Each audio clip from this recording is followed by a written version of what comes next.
gran Mora, també recordat i estimat, i va fer una gloseta molt guapa que començava tantes hores ara com abans, perquè això ja ve d'enrere, si només hi ha una senyera dels països catalans.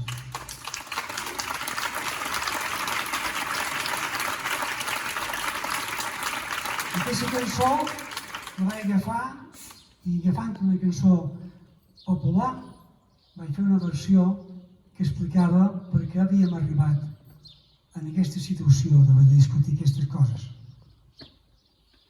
I vaig fer una cançó de ximbomba, per això l'he duit avui, per si de cas l'havia de cantar. És una cançó que, per recordar-me en Llorenç Mora, Llorenç antic, de mal nom, Mora, és antic de llinatge, un home de conviccions i també de patiments.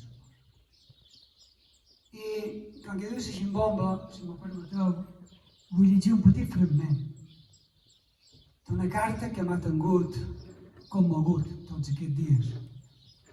Una carta que me va enviar una persona que és a la presó, que és tancat a la presó.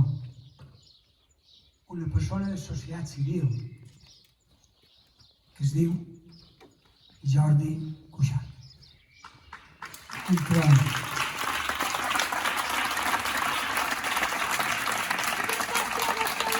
Entre altres coses, no ho llegiré perquè pareixeria que som un pretensiós, diu, llegiré aquest paràgraf, que diu: a la cel·la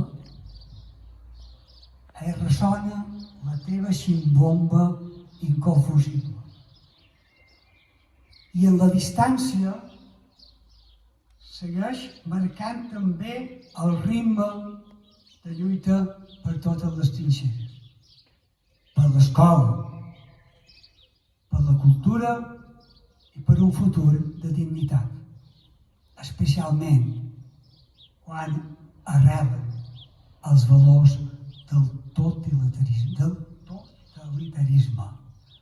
Jordi Cuixarts.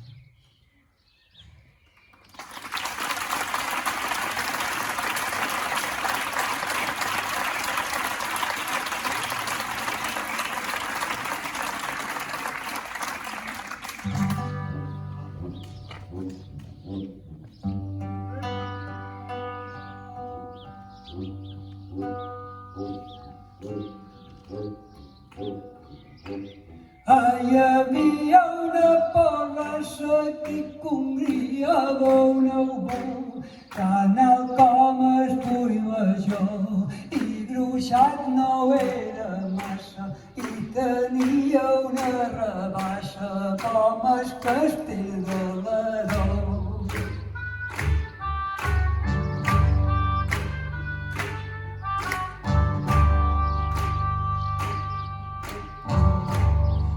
Ponerotxi cauera i encima el que s'enfilaven de Mancó fins a Morella, per blanques a Cornudella, feia una ombra de primera, a davall tots hi becaven.